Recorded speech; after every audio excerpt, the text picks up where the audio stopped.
Merci C'est Hassan pour cette introduction. Je me sens flatté et aussi bien rassuré par la qualité de l'assistance. Et je sens que même si mon ego a tendance à prendre des proportions ingérables et peu productives pour gérer une conférence, mais je me permets de m'en réjouir de cette assistance parce que j'estime quand même que j'en ai droit après avoir subi de la pression psychologique tout au long de ces semaines où l'événement a été annoncé et où mon nom s'est trouvé un peu associé à cette histoire d'amour. Et donc, du coup, voilà, j'ai eu droit à plein de regards, peu amènes à mon approche, peu amènes à ce que je suis en train de prêcher et surtout très attentive au fait, est-ce que je pratique ce que je prêche? Et donc, du coup, ma surprise, c'était je me suis trouvé face à une résistance de la part des deux genres, des deux sexes, là où la répression et la condamnation des passions, notamment l'amour, fait partie d'un lieu commun de la virilité et la pudeur. Et donc parler de l'amour, c'est quelque part profaner quelque chose qui relève des saints desseins de la nature humaine. Et c'est au sens justement de ce courage intellectuel que nous allons vivre l'aventure de la découverte d'aujourd'hui. Mais tout d'abord, il va falloir que je déclare ma posture et ma position. Où est-ce que je me situe par rapport à ça? Je suis un amouriste. Voilà, si j'ose dire. Donc, un amouriste amateur. Et donc, dans amateur, il y a aimé. Et dilettante, c'est-à-dire quelqu'un qui se délecte au passage. Et donc, mon intérêt à la question amoureuse, c'est un intérêt purement intellectuel, et je me permets de me sucrer au passage, bien entendu, et de pratiquer une partie de ces connaissances. Et je suis venu aujourd'hui justement avec un message, c'est qu'on puisse partir, tous et toutes, avec une décision, une résolution et une recette qui nous permet de faire de l'amour un levier de notre bonheur et de notre bien-être personnel et celui de notre entourage. Et voilà la promesse de cette rencontre de ce soir. Alors, l'amour, ça c'est un petit peu parler de l'amour, c'est comme parler de l'oxygène. Il était toujours là, avant même qu'on découvre ce que c'est, avant même qu'on formule sa formule chimique, il est là, il est l'élixir de la vie, il est en même temps le premier pyromane de la planète, parce que tous les incendies, peut-être il y a de l'oxygène dedans, mais l'amour, c'est la même chose dans notre vie. Il s'arrange toujours pour trouver une place dans notre vie. Chagrin d'amour, déclaration d'amour, amour divin, amour parental, amour de l'amoureux, amour de la sieste, pour parler de mon cas personnel. Et donc l'amour, il se mélange à pas mal de sauces et qu'il devienne difficile justement de sortir avec une définition, une représentation qui se veut exhaustive, qui dessine tous les contours de ce que c'est que l'amour. Mais ça mérite quand même qu'on parte dans cette aventure et qu'on invite et qu'on recrute les qualités et les réflexes des philosophes. Et vous savez, les philosophes, quand ils veulent définir une chose, ils commencent généralement par, c'est une méthode connue depuis Aristote, par définir le genre auquel la chose appartient et par la suite spécifier la spécificité de la chose dans son genre. Par exemple, l'homme est un animal, mais c'est un animal rationnel. Donc voilà, il appartient au genre animal selon Aristote, et ce qui le distingue, c'est cette rationalité. Alors l'amour, si on emprunte la même logique, on serait dans la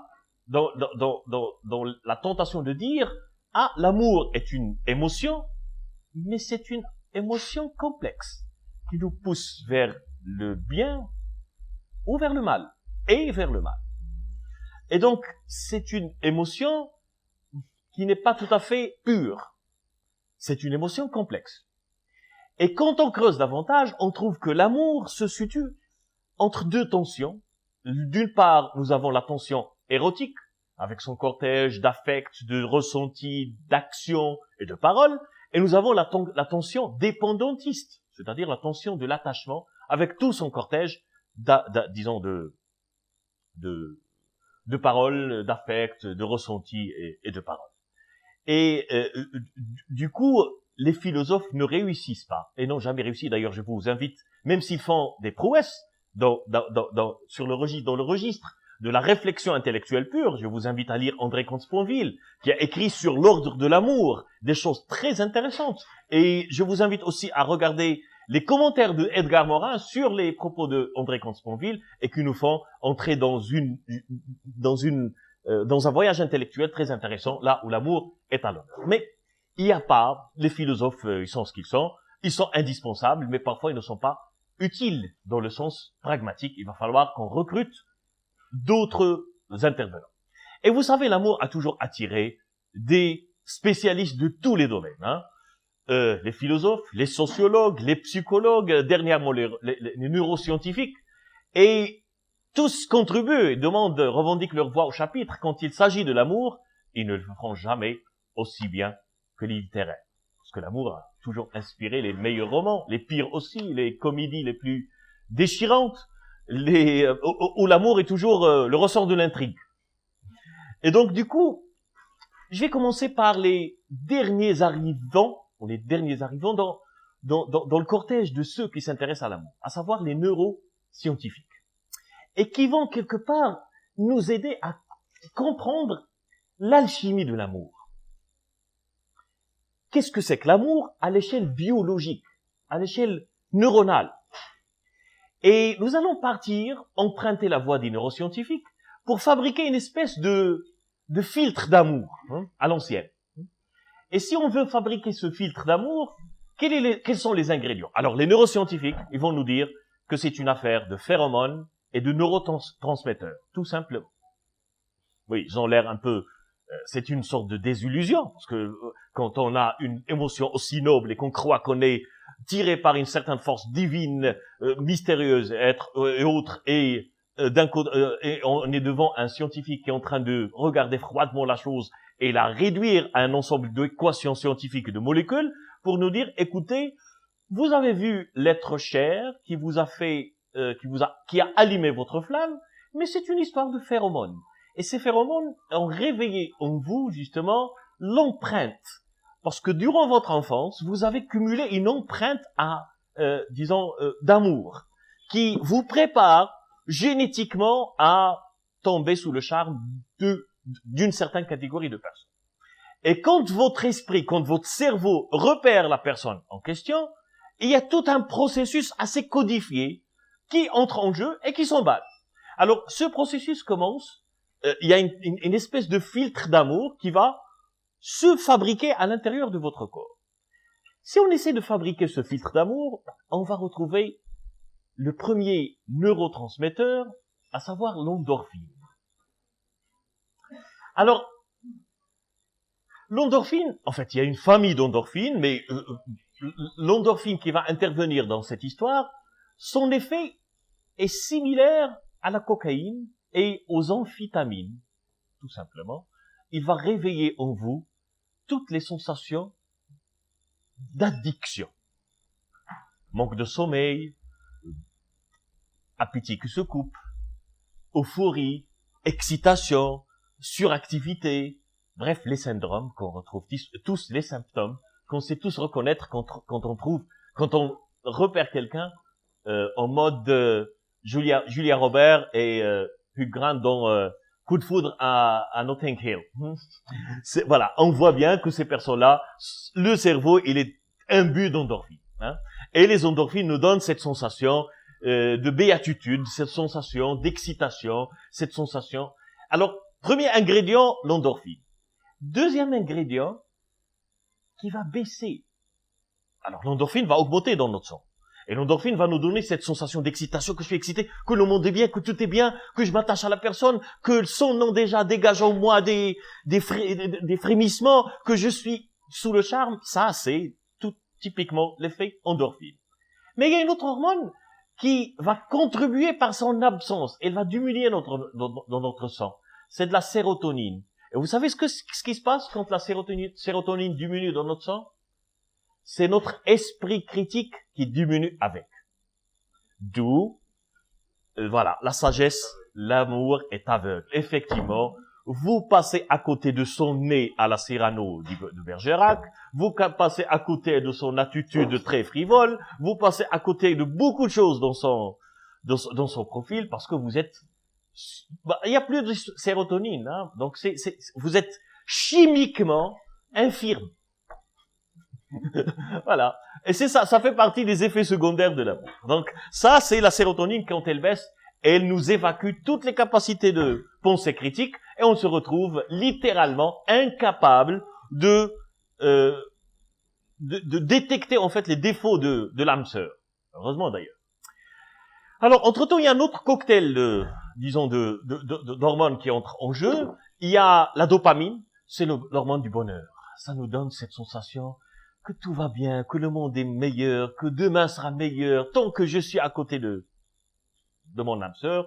Et la dopamine, il est bien connu comme étant l'hormone du bonheur et nous donne de l'assurance, de la confiance et nous donne un peu d'attachement, mais une petite attraction. D'autres hormones comme l'adrénaline. L'adrénaline nous donne de l'attention.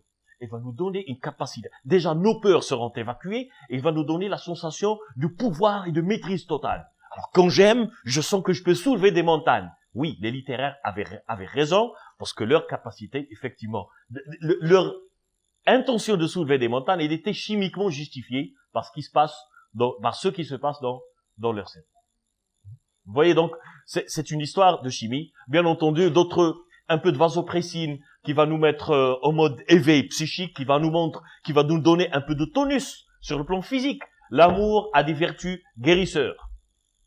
Ça nous aide, ça nous donne de l'immunité. Parce qu'il y a des hormones qui seront déversées dans notre sang et qui vont nous donner la capacité de combattre les maladies. Et il a un effet anti-inflammatoire.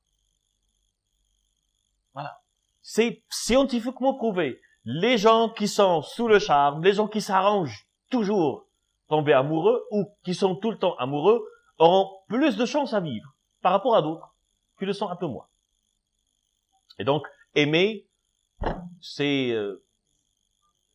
recommandé, voilà, c'est recommandé pour des raisons médicales. Voilà. Pour être dans un langage scientifique, pousser la chose à l'extrême, voilà, c'est une recommandation. Aimer, je dirais, à vous de gérer la modération de la chose.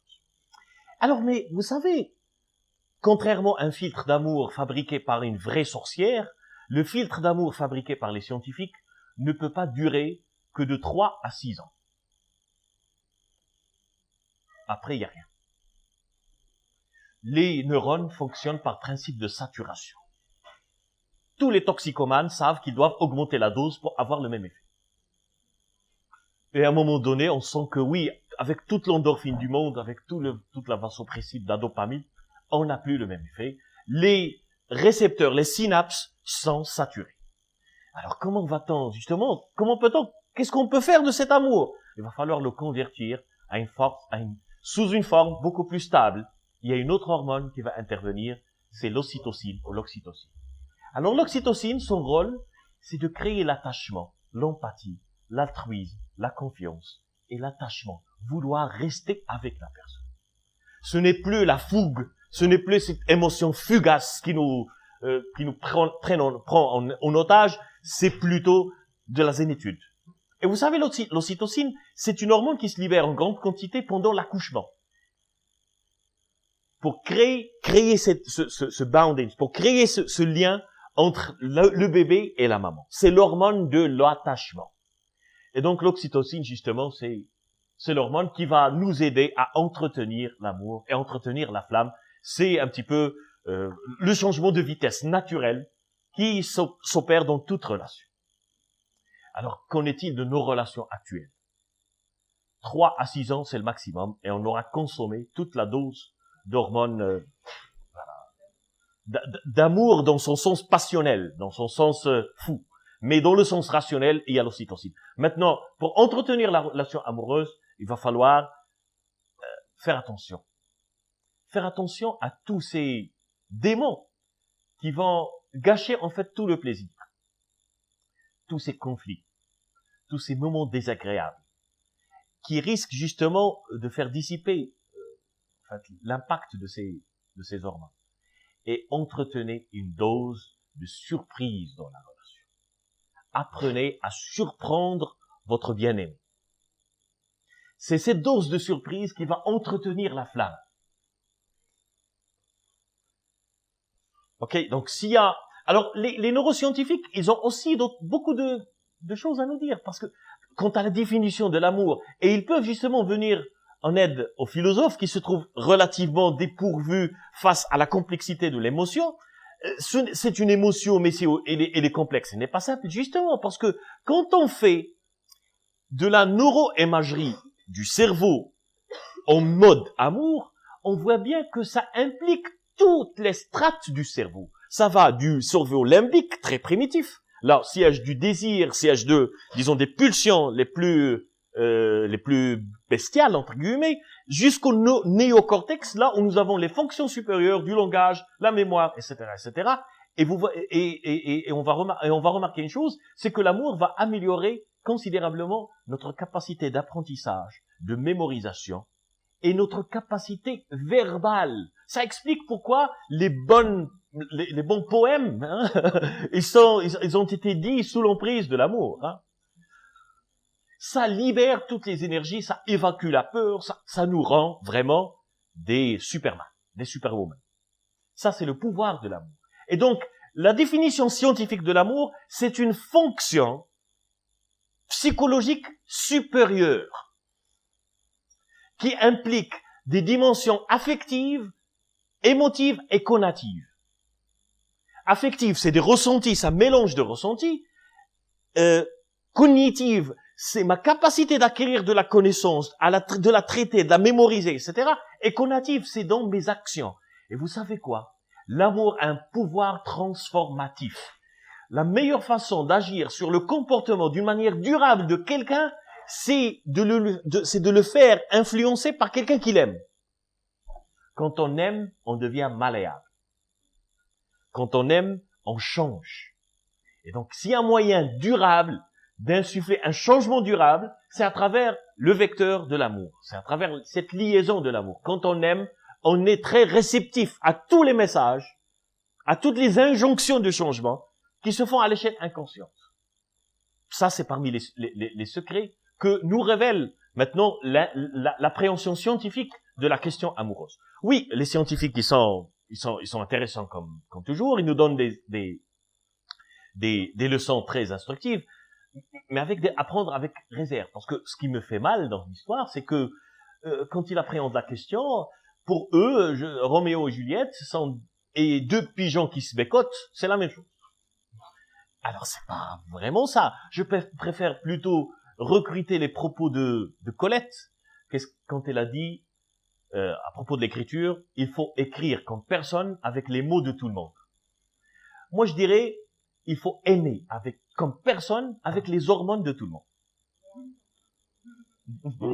Il faut aimer comme personne avec les hormones de tout le monde. Oui, le mécanisme hormonal, il est le même. Et il faut aimer, ça c'est une adaptation de la formule de Colette, il faut aimer comme personne avec les hormones de tout le monde.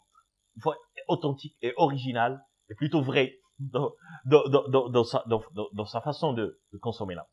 Et d'exprimer cet amour. Maintenant qu'on connaît la chimie de l'amour, on va recruter les sociologues et les psychosociologues qui sont plutôt capables de capitaliser sur ce que disent les neuroscientifiques d'une manière assez sèche et de le rendre beaucoup plus intelligible pour qu'il soit consommé dans notre quotidien. Et là, je voudrais faire inviter Robert Sternberg, qui est à l'origine d'une théorie très intéressante qui s'appelle la théorie triangulaire de l'amour. Et Sternberg, quand il a fait ses travaux dans l'université de Yale, il a dit que l'amour se compose de 3 ingrédients. Le premier ingrédient, c'est l'intimité. L'intimité ou la proximité. C'est cette confiance, cette proximité, cette complicité, cet échange d'informations qu'on a vis-à-vis de l'autre. Je connais beaucoup de choses sur lui, il connaît beaucoup de choses sur moi, on s'échange des infos, on est trop proche et très proche et on se sent familier, il y a une confiance entre nous Ça, c'est le premier ingrédient de l'amour. Et moi, j'ai apporté avec moi le coffret de l'amour. J'ai fait ma propre théorie sémiotique par rapport à la chose.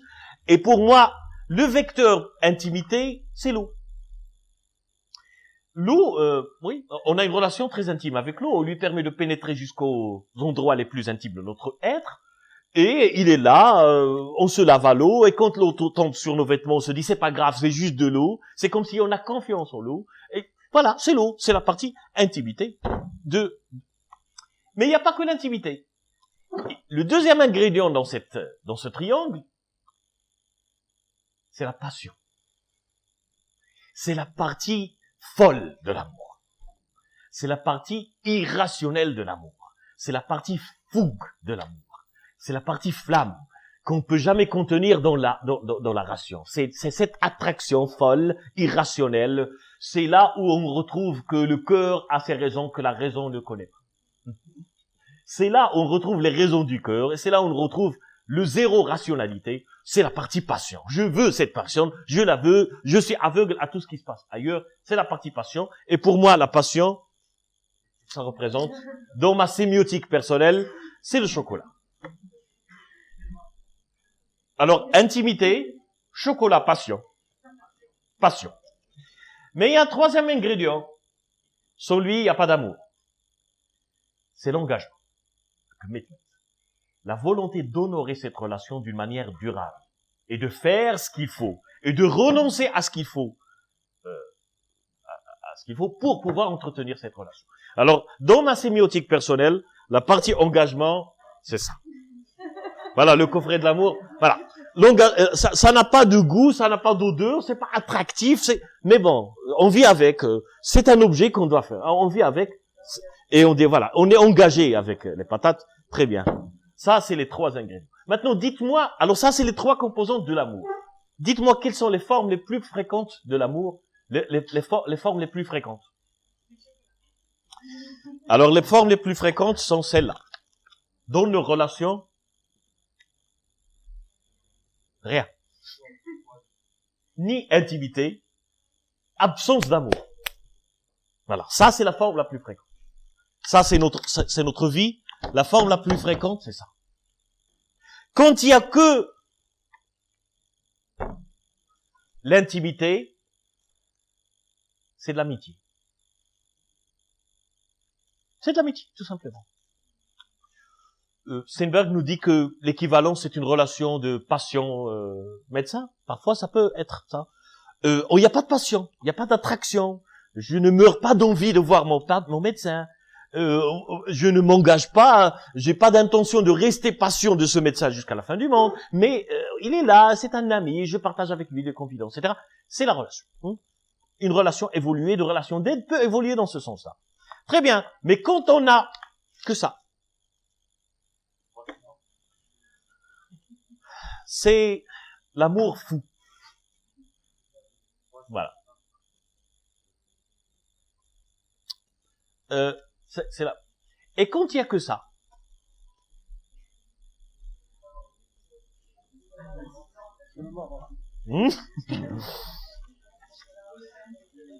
alors, quand il n'y a que la passion, j'ai un terme que j'aime bien. En anglais, il y a limerence. Limerence. En anglais, on dit limerence. Il n'y a pas d'équivalent français. Je préfère en français utiliser l'amour entiché. Entiché. Son tiché, il y a, en fait, derrière peut-être, on a un équivalent, je m'excuse, si l'équivalent n'est pas très, ne résonne pas très bien dans les esprits, il y a zada. C'est que, mais il y a un équivalent, mais c'est ça. L'amour entiché, c'est bien ça.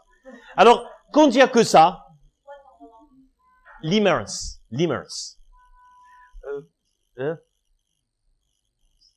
Peut-être. Vous êtes les professionnels du verbe, et je vous envoie la patate chaude. Hein.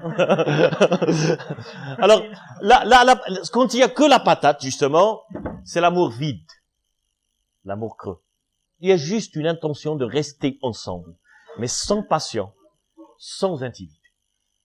Et puis, je peux m'amuser à faire des combinaisons. Quand il y a l'intimité et la passion. L'intimité et la passion. Alors voilà, l'intimité et la passion, c'est-à-dire qu'on est proche, etc. On s'attire, oui, etc. Je meurs d'envie de voir la personne, ça me fait plaisir, etc. Mais il n'y a pas d'engagement. Personne n'a parlé de long terme. Personne n'a parlé de choix et de renonciation. Personne n'a parlé d'agencement de sa vie pour que ça dure. C'est quelle forme? C'est l'amour romantique. L'intimité et la passion font un amour romantique, parfois irrationnel, parfois non réaliste. Parfois, il peut se casser les dents face au mur de la réalité. Quand on réalise que l'engagement est difficile. C'est un petit peu si un poisson et un oiseau. Comment peut-on s'engager dans la relation? Il y a des réalités situationnelles qui nous dépassent. Et donc, quand il n'y a pas d'engagement, c'est l'amour romantique. Très bien. On va faire une autre. L'intimité et l'engagement.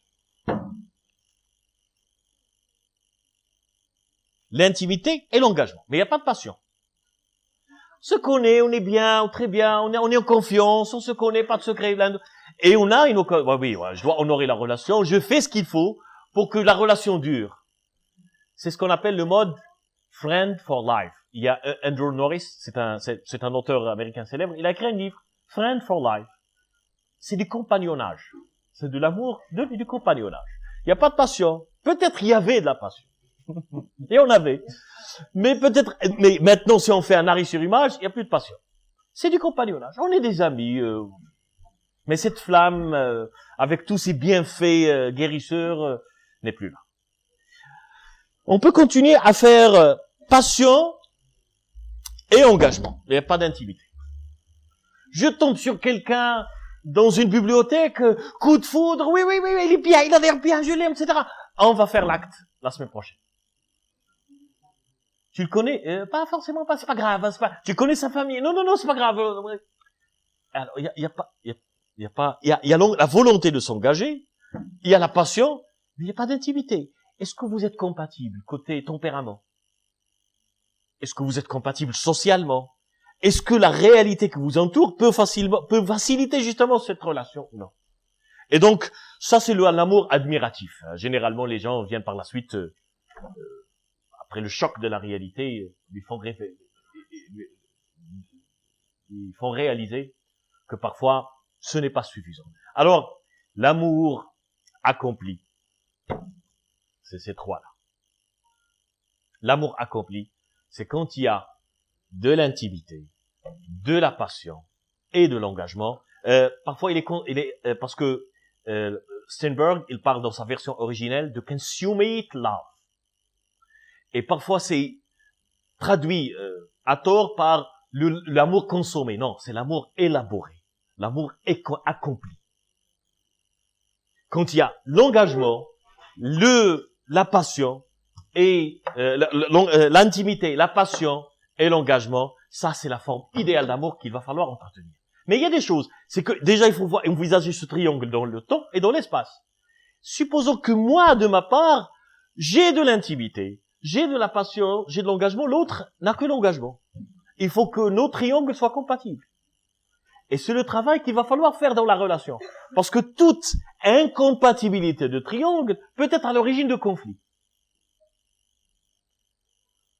Imaginons l'homme qui ne porte que la passion. Et la femme, elle est à la recherche d'engagement.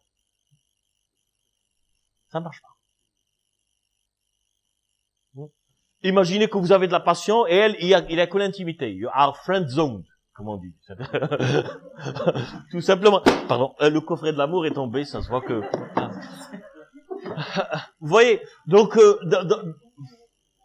il faut travailler, et c'est ça le travail. Je vous invite à faire un arrêt sur image dans vos relations respectives et voir quelle est la dose d'intimité, quelle est la dose de passion, quelle est la dose d'engagement qui existe dans comme si c'était le premier jour. Et ça s'entretient, tout simplement. Alors, la théorie de Steinberg nous donne des éclairages très importants sur où est-ce qu'on est par rapport à la question d'amour. Rappelez-vous toujours de la patate parce que c'est la partie la moins délicieuse, mais la plus nutritive dans l'histoire. On peut vivre avec, mais on peut pas vivre avec du chocolat et on ne peut pas vivre rien, voilà, uniquement avec l'eau. Je pense que mon exercice de sémiotique n'est pas très terrible. Alors, maintenant vous allez me dire, mais comment? Là, on va faire inviter quelqu'un d'autre, c'est Gary Chapman.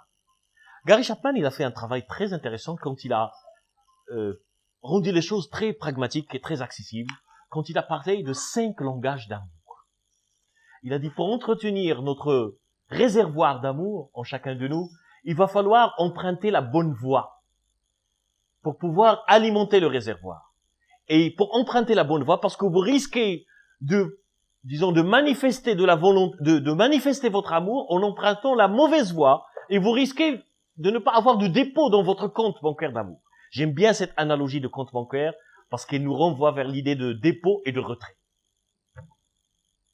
Nous avons un capital d'amour et nous déposons et nous nous en retirons. Et nous risquons à un moment donné d'être à découvert avec tout ce que cela veut dire comme implication légale.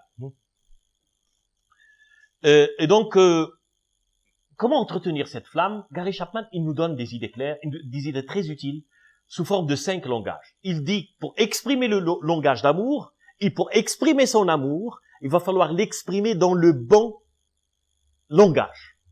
Et il a dit qu'il y a 5 langages d'amour. Le premier langage, c'est celui des mots, des paroles valorisantes. Comme Mark Twain l'avait bien dit, je peux vivre 2 mois rien qu'avec un bon compliment. Donc, si on fait le calcul, une année, 3, 4 compliments, 6 compliments, ça peut faire une année. Hein.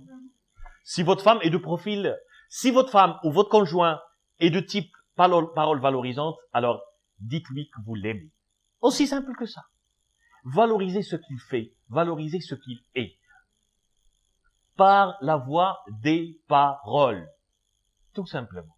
C'est aussi simple que ça. Mettez sujet, verbe, complément, qui renvoie vers l'idée que j'admire ce que vous faites, j'admire ce que vous êtes, j'admire vos cheveux, j'admire votre façon votre sourire, j'admire votre façon de faire ça, j'admire quand vous êtes énervé, j'aime quand tu fais ça, j'aime quand tu es là, j'aime ton originalité, j'aime ton côté drôle, j'aime ton côté procrastinateur. En bref, ça.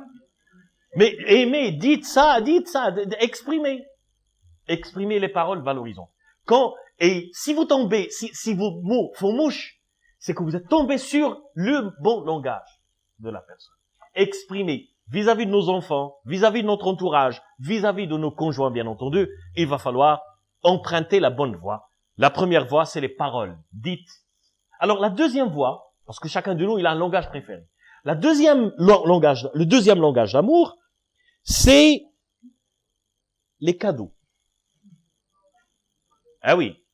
C'est les cadeaux avec toute leur charge symbolique. Et leur charge symbolique est effet surprise.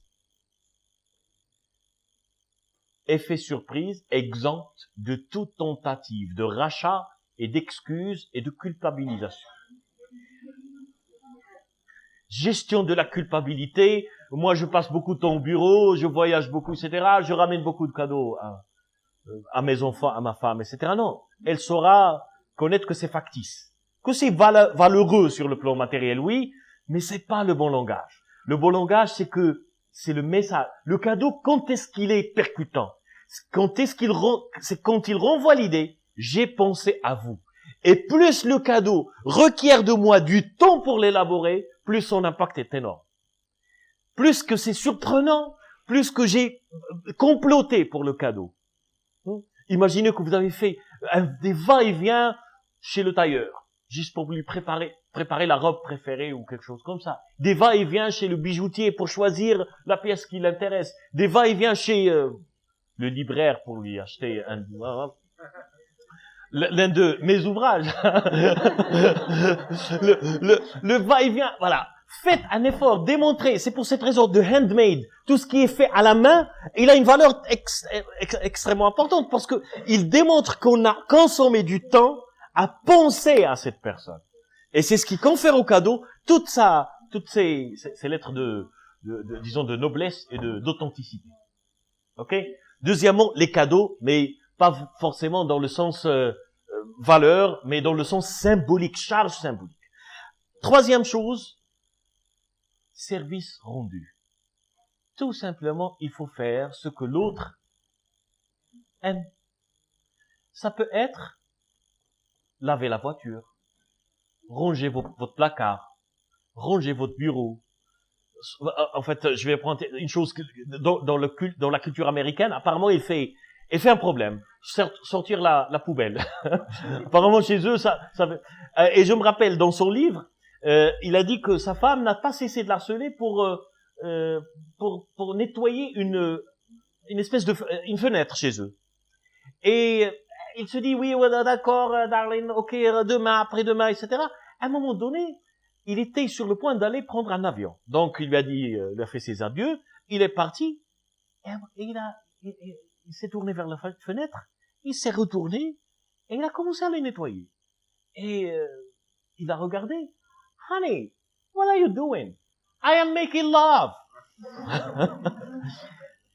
C'est de cette manière que je t'exprime mon amour. Parce que pour elle, faire l'amour, c'est justement ça. Ce n'est pas un cadeau, ce n'est pas non, c'est justement ça. Les services rendus. Quand l'autre vous sollicite pour un service, la meilleure manière pour lui exprimer votre amour, c'est dans l'exécution de ce service.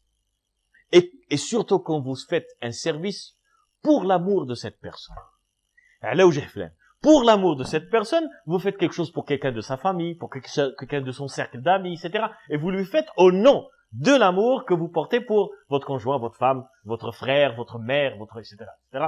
Tout le cercle d'amour que nous avons vous lui rendez un service et vous rendez des services aux gens qui sont dans leur cercle au nom de l'amour que vous avez vis-à-vis.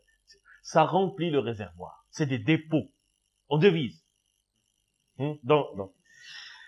Alors, surtout, c'est utile cette histoire de service vis-à-vis des hommes qui ont la flemme internationale quand il s'agit d'exprimer leur ressenti. Donc, faites-le physiquement avec des services. Quatrièmement, les moments de qualité. Partagez avec la personne aimée des moments de qualité. Ça peut être s'asseoir sur le sofa et raconter des histoires. Ça peut être faire de la marche ensemble. Ça peut être rien que être together. Ensemble, tout simplement. Voilà, c'est des moments de qualité que l'autre apprécie. Mais c'est des moments de qualité que moi, je fais la chose qui m'arrange. Non, je fais la chose que l'autre apprécie. Et je partage avec lui les moments de qualité. C'est l'une des façons d'exprimer le langage, d'exprimer son amour dans un langage qui risque d'être efficace. Et le dernier langage, c'est le toucher. Mais le toucher neutre. Juste un toucher. Ça peut être très très rassurant, etc. Des touchés sans arrière-pensée autre que le toucher. Ok, le toucher. Et il va falloir détecter. Il nous arrive de vivre avec une personne sous le même toit pendant 10 ans et on s'est pas rendu compte, on n'a pas encore détecté quel est son langage d'amour préféré. Et c'est à l'origine de notre malentendu. Continue. Parce que juste nous menons un dialogue de sourds. Moi je m'exprime dans un langage, elle ou lui, il est en train d'attendre les choses dans un autre langage. Et du coup, il y a un dialogue de sourds. Repérez le langage d'amour préféré chez votre entourage, de personnes qui comptent. Ça, c'est le devoir. Le devoir d'aujourd'hui, c'est justement repérer le langage d'amour et faites une résolution. Parlez le langage d'amour de la personne que j'aime. Voilà, on a fait le tour de la question. Vous savez, comme l'avait bien dit, faire le tour de la question n'a jamais été l'ambition de cette rencontre, bien entendu. Sachant que Voltaire l'avait bien dit, le secret de l'ennui est celui de vouloir tout dire. Il va falloir laisser une partie pour le non-dit. Je voudrais peut-être rendre hommage aux philosophes et réhabiliter les philosophes. Et à travers un emprunt que je vais faire auprès de Jean-Jacques Rousseau, au sujet de la rêverie.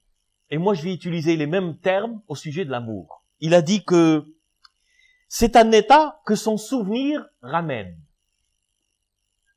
Alors, l'amour, pour nous, serait un état que son souvenir ramène. Voilà. L'art du verbe de Jean-Jacques Rousseau. Et qu'on cessera bientôt de connaître, en cessant tout à fait de le sentir. Voilà. C'est des propos de Jean-Jacques Rousseau, assez hermétiques, assez dignes de leur auteur, et qui nous renvoient vers le côté mystérieux. Parce que je voudrais terminer sur une note d'excuse. Je voudrais m'excuser auprès de tous les amoureux du monde pour cette profanation que j'ai faite depuis le départ en essayant de démystifier le mystère de l'amour. Je suis prêt à retirer tout ce que j'ai dit.